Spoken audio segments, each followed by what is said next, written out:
The stars above the Sarathian border shimmered like diamonds. Below, on the dark side of an uncharted moon, something screamed through the sky.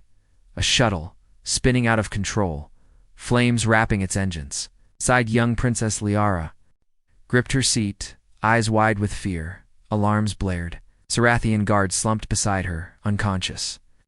Sparks flew from the control panel. Emergency descent. The ship's AI shouted. Impact in 18 seconds. Liara closed her eyes. High above the moon, aboard the human Sarathian diplomatic cruiser Unity's Flame, panic spread across the bridge. The princess's shuttle has crashed, human lieutenant reported, staring at the screen. We lost signal after it entered the moon's atmosphere. No life signs confirmed. Queen Valthira, ruler of the Sarathkai Empire, stood tall in the center of the bridge. Her silver and violet armor shimmered. Her four eyes narrowed, and her tail curled in tension. Send a retrieval team, she barked. Her general stepped forward. Your Majesty, the moon's surface is unstable. Deadly predators roam freely. The atmosphere will tear apart our shuttles. You cannot risk that as my daughter down there. The queen roared. Find her. But no Sarathian officer stepped forward. The silence said enough. Even the bravest feared the moon named. Garsk 7, a place known in old war stories as the Planet of Teeth. A human voice broke the silence. I'll go. The queen turned sharply. A human soldier stood at the back of the bridge, helmet under his arm. His face was rough, scarred from years of battle, but his eyes were calm. Name? The queen demanded. Sergeant? Daniel Reeve, 6th Earth Recon. I've trained for worse places than Garsk 7. The queen frowned. You are a human. Why would you risk your life for a Sarathian child? Reeve hesitated. Then he looked her straight in the eyes. Because no one else will. Because I couldn't save my own daughter when she needed me. Something flickered in the queen's expression. She turned to her advisors, spoke in Sarathian. Then she nodded at Reeve. Go, she said coldly. Bring my daughter back or don't come back at all. Reeve gave a small smile. Fair enough. Within the hour, Reeve stood inside a launch bay. His armor was sealed, weapons loaded. A tiny drop pod sat before him. A one-man torpedo. That would slam into the surface. Most people didn't survive the ride. Telemetry looks bad, the engineer muttered. You sure about this? I've been worse places, Reeve replied. The pod door closed with a hiss.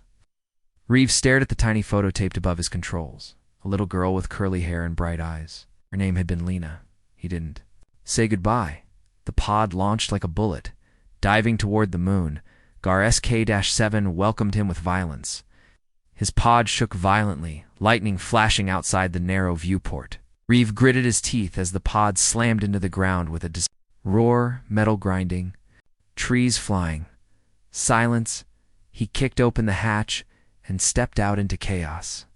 The sky above was dark red, filled with smoky clouds. The air was thick and humid. Jungle trees rose like towers, their branches tipped with thorns.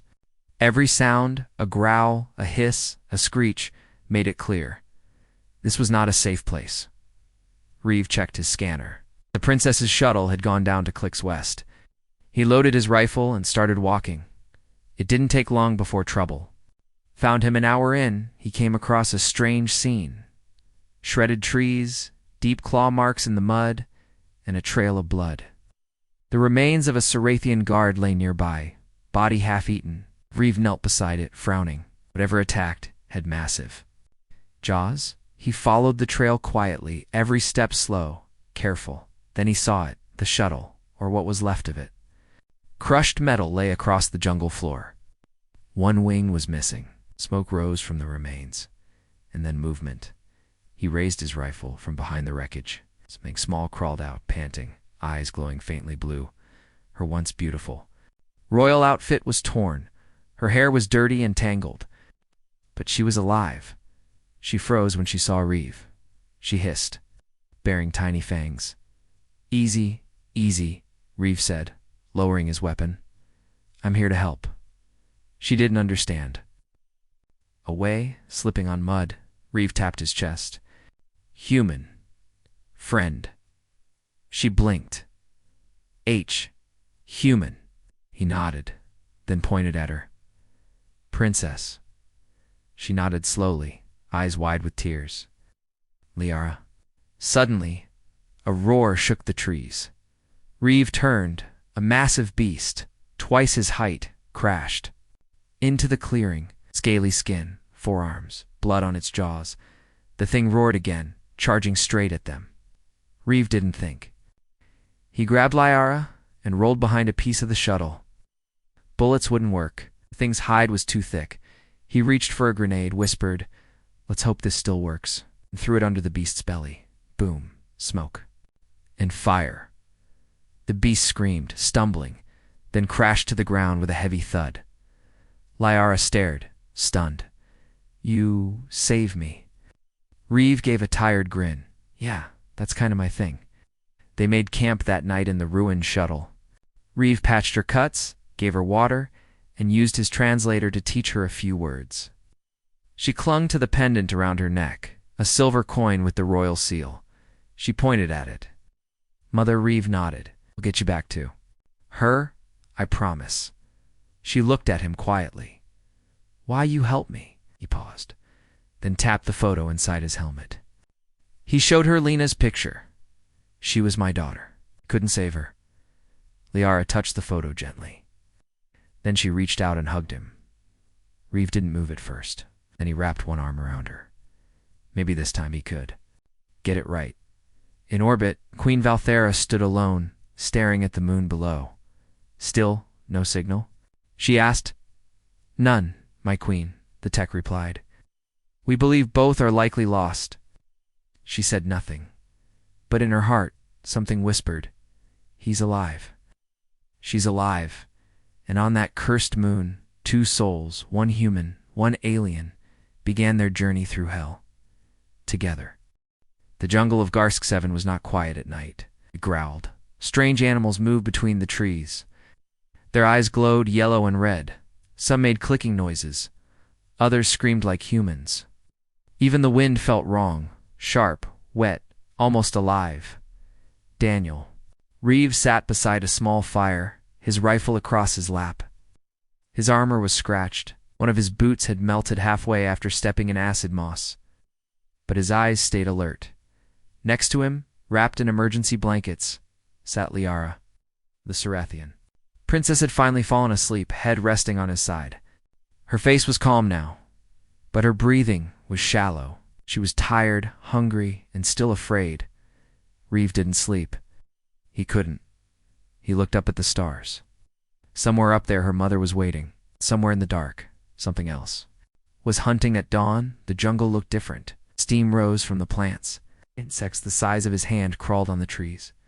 Reeve used his wrist scanner to map a path to the old Sarathian beacon tower, 3 kilometers away. If he could reach it, he might be able to send a long-range distress signal.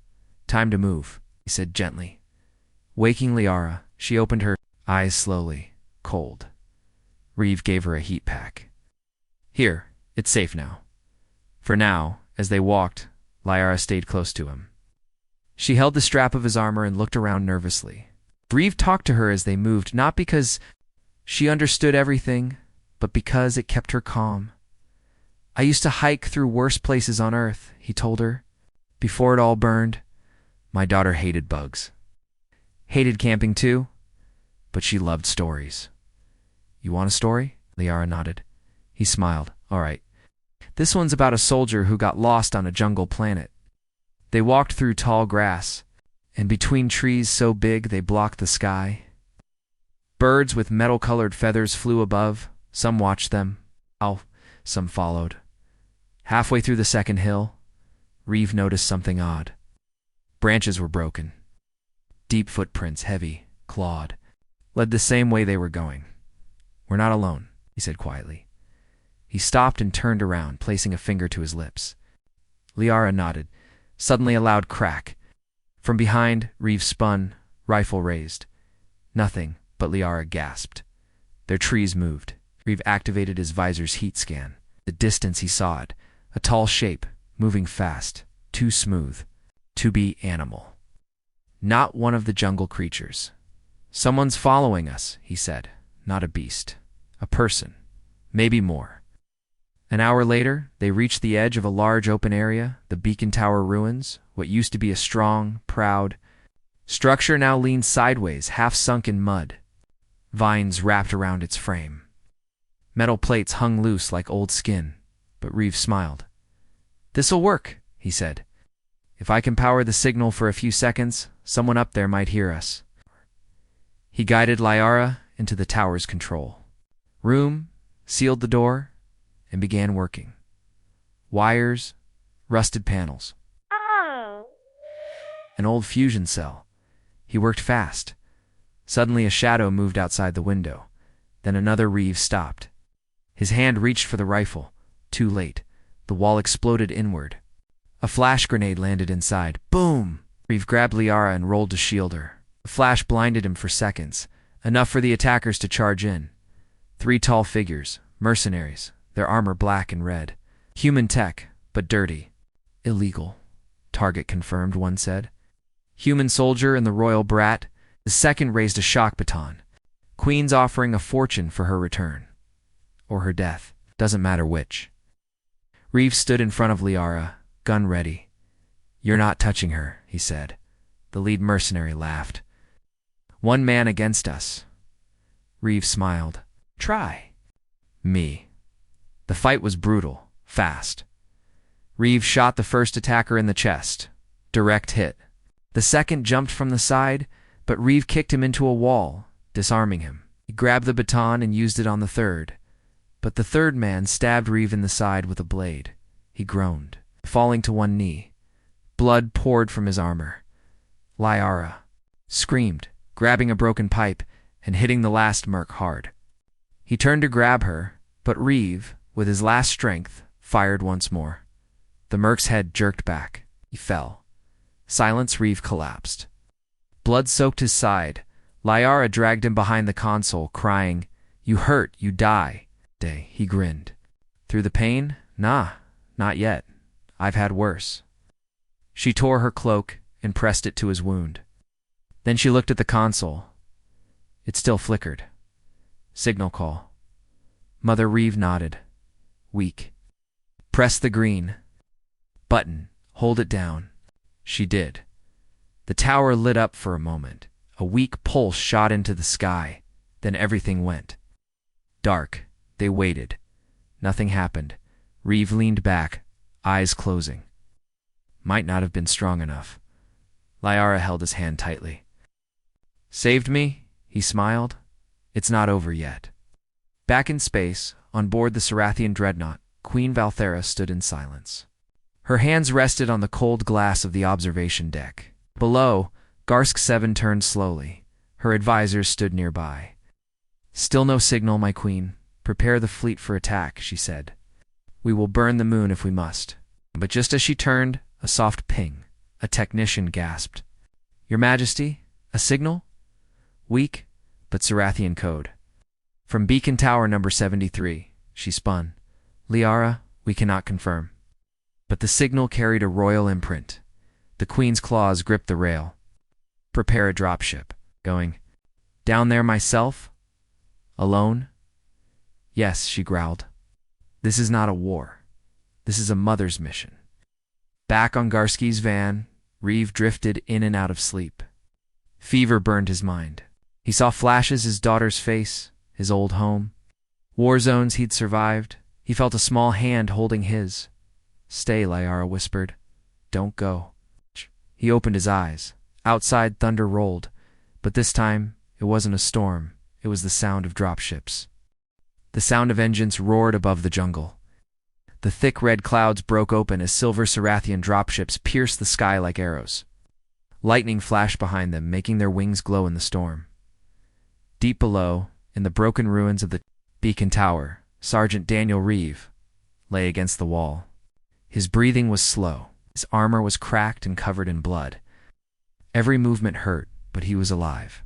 Beside him, Teet, Princess Liara, knelt with her small hands pressed against the wound on his side. Her face was dirty, her eyes red from crying, but her grip was firm. "Ships," she whispered. "They come." Reeve opened his eyes slowly. Good. Told you, ... help would come. But inside he wasn't sure. His vision blurred. The pain burned deep. He had been shot, stabbed, and tossed through a wall. Part of him thought he wouldn't make it through the night, yet Lyra never left his side. Outside the ruins, the jungle shook.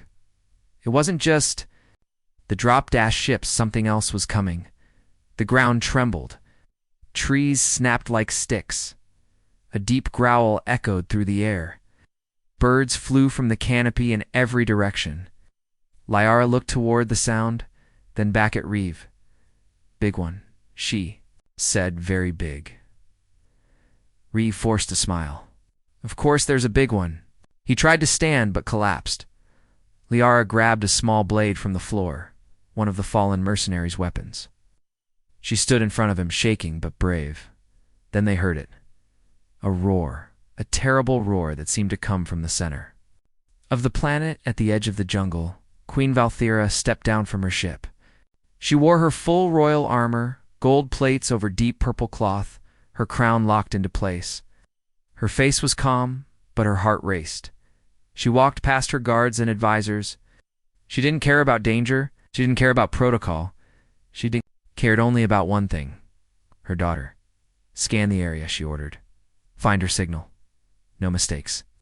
One of the soldiers pointed toward the crumbling tower. Your Majesty, energy traces in ... bodies. Valthera's eyes narrowed. Move. Back inside the tower, Reeve heard movement, not from the beast, but from above. Figures dropping in. Hostiles? He asked weakly. Lyra peeked through a crack. Her eyes widened. No, she whispered. My people. Seconds later, Sarathian soldiers burst in. Their rifles raised, but stopped when they saw Lyra. Princess, one shouted. She ran to them. Help him, she cried. He saved me. They rushed forward, unsure at first. A human, injured. But her voice had command. Royal command. One. Soldier called it in. Queen Valthera arrived minutes later, the moment she stepped into the broken tower. Time seemed to stop. Her eyes locked on Lyra, alive, standing, covered in mud and blood, but breathing.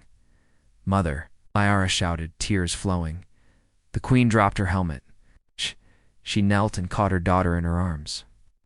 She held her tight, closing her eyes as tears fell silently down her cheeks. My child, my heart, she whispered.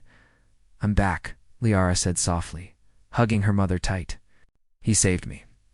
Then she pulled her mother's hand. Come, you must see him. Reeve didn't try to move when he saw the queen. He knew who she was, tall, proud, shining like a goddess of war. But her expression wasn't proud when she looked at him. It was full of pain. She saw his wounds. The broken armor, the blood, the weakness. You protected her, she said slowly. Reeve coughed. Tried my best. You killed the mercenaries. He nodded. They wanted her dead. I said no. A long silence. Then Valthera knelt beside him. She placed her clawed hand gently on his chest. You could have left her. You are not one of us. I lost a daughter once, Reeve whispered. I wasn't going to lose another. The queen's eyes widened slightly. Lyra stood between them now. She held both their hands. He is my protector, she said proudly. He is my friend. Valthera looked into Reeve's eyes and saw the truth. Pain, honor, and something else, something rare, sacrifice. She stood tall and raised her voice. By the ancient laws of the Sarathkai, I declare life dead. A Cathara, her soldiers gasped. To this human, Daniel Reeve, savior of my child, ally of my blood. She turned to Lyra. You owe your life to him. I know, the girl said. He is family now. Hours later, aboard the Queen's ship, Reeve lay in a healing chamber. Sarathian medics worked on him carefully. The technology was advanced, far beyond Earth's systems. He floated in warm blue light, half-dash awake. Outside the glass, Lyra sat beside him, her hands on the chamber window. Stay alive, she whispered. You promised. News of the rescue spread fast. On Earth, Reeves' name became legend. The man who walked through a death world to save a child, not for money, not for duty, but for honor. On Sarathkai, children were taught his story. Art was made, songs were sung, and the war that almost started ended before it began. 1 week later, Reeve woke up fully. Right. His body was healing well. He sat up and stretched. A knock came. Lyara walked in with a smile. Behind her, the queen followed. Feeling better? Balthera asked. Reeve nodded, still sore, but better. The queen stepped forward. I've come to offer you something. A place in my royal guard, a home here, or we will return you to Earth, with honor. Reeve looked at Liara, then at the stars outside. I think I'll stay for now. Liara smiled. Good. Later that evening, as they stood on the balcony of the palace, Liara pointed to the stars. That one, she said, is where Sarathkai shines the brightest. What about Earth? Reeve asked. She shrugged. I don't know where. That is, he smiled. Doesn't matter. This feels like home, too. She leaned her head on his arm. You're not my father, she said. I know, he replied, but I still call you one. Reeve closed his eyes, and for the first time, in many years, he felt whole. The skies above Sarathkai were peaceful. Silver towers stretched high, crystal bridges linked shining palaces. Children laughed in the gardens. Flags of peace flew across the capital, but in the shadows of the stars, danger was coming. A silent ship drifted toward the planet. Its metal was black, its engines silent. No beacon, no signal, just death.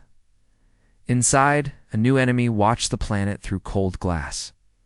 He was Commander Threx, leader of the Red Scar, a powerful group of mercenaries and assassins. He had no love for Sarathians, no care for their peace or their queen. It wanted one thing: revenge. Inside the palace, Daniel Reeves stood on a balcony, stretching his healing muscles. His armor was gone now, replaced with light Sarathian robes, gold and deep blue.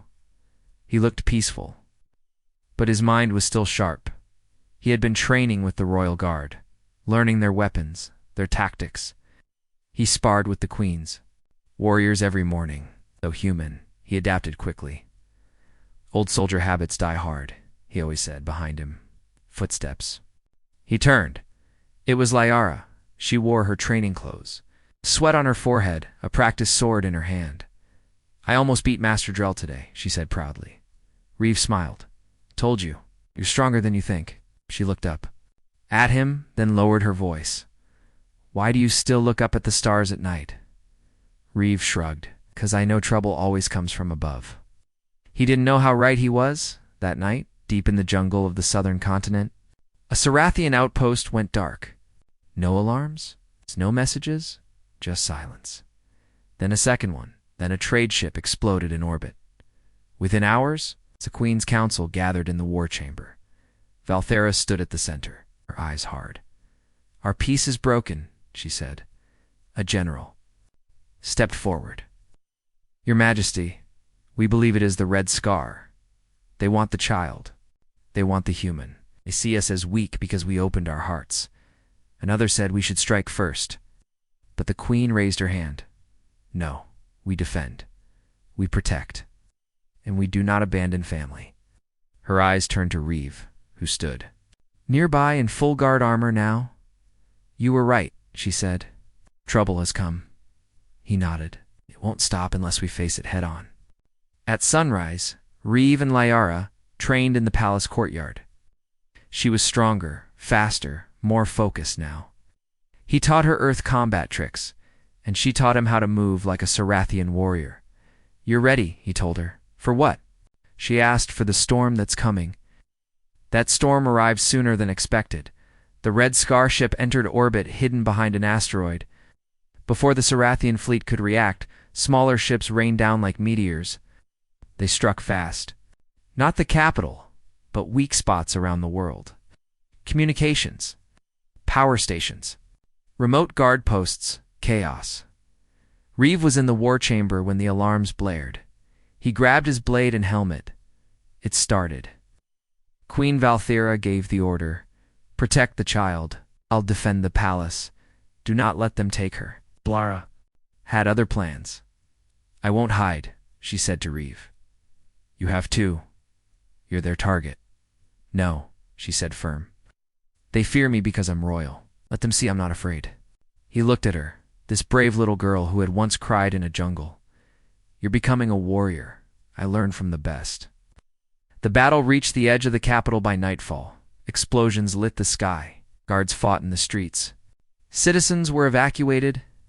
The queen herself took to the skies in her command ship and inside the palace. Reeve and Liara waited, but they weren't alone. Suddenly the walls shook. Reeve turned. They've breached the outer gate. Seconds later, Red Scar soldiers crashed through the entrance. They wore jagged armor, red glowing visors, and carried plasma blades. Reeve didn't hesitate. He drew his Sarathian blade and charged. The clash was loud, brutal. Sparks flew, steel met steel. Reeve fought like a storm, precise, calm, deadly. Liara stayed behind him, but when a soldier broke through, she grabbed a fallen blade and fought two together. They held the hall, but more kept coming, and then silence. The enemy stepped aside, and Commander Threx entered, tall, covered in scarred armor. One red eye glowed like fire. "I came for the girl," he said. Reeve raised his blade. "You'll have to go through me," Threx smiled. "I was hoping you'd say that." The duel was like nothing Liara had ever seen. Reeve fought with all his strength, but Threx was faster, stronger, more brutal. They crashed through pillars. Sparks flew as blades collided. Reeve was wounded again, his shoulder sliced, his leg bruised. Threx laughed. "You're just a man," he said. "I'm the wrong man to mess with," Reeve growled. Then Liara did something unexpected. She picked up a spear and threw it. Threx turned just in time, deflecting it, but it gave Reeve the opening he needed. He slammed his blade through Threx's side. The commander screamed. He swung wildly, then fled. His soldiers followed. The attack was over. Outside, the queen's ship landed. She rushed into the palace and found them bloodied, tired, but alive. "You fought?" she asked Liara. The girl nodded. "I'm not a child anymore." The queen turned to Reeve. "You were right to train her," he smiled. "She trained herself. I just guided her." Later that night, as the city cleaned the damage, Reeve sat with Liara on the palace roof. The stars were quiet again. Oh. Red Scar had vanished into deep space, wounded but not destroyed. "Will they come back?" she asked. "Maybe, but we'll be ready." Liara looked at the sky. "Do you miss Earth?" Reeve thought for a moment. "Not really," he said. "I miss people, but this feels more like home now." She smiled. "You saved me once, then again today. Do I owe you forever?" He shook his head. "You owe me nothing. You've given me something I lost. Hope." The sun rose over Sarakai, painting the skies gold and orange. Birds flew between silver towers. Flowers bloomed again in the royal gardens. After weeks of battle and fear, peace had returned. But for Sergeant Daniel Reeve, something still felt unfinished. He stood at the edge of a quiet lake inside the palace grounds, dressed in royal armor gifted to him by Queen Valthera herself. The armor had symbols of both Earth and Sarathkai, a mix of two worlds. It fit him well, yet Reeve wasn't smiling. His eyes were on the sky. He knew the Red Scar would not stay away forever. Commander Threx had escaped, and monsters like him don't forget their hatred. Behind him, soft footsteps. It was Liara, dressed in her new training uniform, a long white tunic with silver trim. Her expression was calm, mature. She was still young, but she no longer looked like a scared child. She looked like a princess and a warrior. "Good morning," she said. Reeve nodded. "You're up early." "Had a dream," she said. Reeve raised an eyebrow. "A good one." Liara sat beside him on the stone bench. I saw the red scar return, but this time I wasn't afraid. I stood with you, with Mother, with the guard. We didn't run. Reeve looked at her. Dreams like that can come true. If you're ready, I am, she said firmly. And you? Are you ready to leave? Reeve went silent. A few days ago, Queen Valthera had called him to the throne room. She offered him a choice. You've saved us twice. You owe us nothing. Wish we will return you to Earth with honor. Your people believe you are dead, but I can give you a new life. Heroes return. Reeve had asked for time to think now. That time was almost over. Later that day, in the royal court, all the ministers and generals gathered. Queen Valthera sat on her throne wearing the crown of stars. The room was quiet. Then Reeve entered. Dressed in formal armor, sword at his side. The queen stood. Have you made your decision? She asked. Reeve looked around at the faces of the guards he trained with, the ministers he advised, and finally at Liara, who stood proudly beside her mother. Yes, he said, I have. I will stay. A soft gasp moved through the room. The queen nodded. Why? She asked. Reeve smiled gently. Because this place needs protectors. And so do they, he said, glancing at Liara. Earth was my home, but here I've found purpose again. Liara's eyes lit up. The queen stepped forward. Then Neil, Daniel Reeve of Earth. He knelt. Valthera drew her ceremonial blade and placed it on his shoulders. By the law of the stars and the will of the crown, I name you High Guardian of Sarath Kai, protector of the royal bloodline, defender of peace. Cheers echoed through the hall. The honor was great. No non-Sorithian had ever received such a title. But Reeve didn't want honor. He wanted peace. He wanted to make sure no child, human or alien, ever suffered. Like his daughter did, as months passed, peace grew stronger. Under Reeve's guidance, the Royal Guard became even more skilled. He trained them in Earth-style tactics, surprise maneuvers, defense drills, and stealth strikes. In return, he learned the Sarathian art of energy flow combat. Together, they became nearly unstoppable, and Liara grew into a skilled fighter. Smart, brave, kind, she spoke to the people often. Visited farms, studied diplomacy. She wanted to be a queen like her mother, but stronger. Reeve became like a second father to her, not by blood, but by bond. One night after training, Reeve and Valthera sat on the palace balcony. The moon was large and blue. The queen held a cup of glowing tea. You've given my daughter more than protection, she said. You've given her strength, hope. She believes in herself now. Reeve nodded. She always had it in her. Just needed to believe it. Valthera looked at him. And you? Do you finally believe you deserve peace? Reeve thought for a long moment. Yes, he said quietly. I do. She smiled. Then you truly are one of us. But peace never lasts forever. One morning, a strange signal came from the edge of the system. A hidden red scar base had been found. It was heavily shielded and protected by automated drones. It was clear Commander Threx was building something, preparing for something. Queen Valthera called a secret council. We must strike.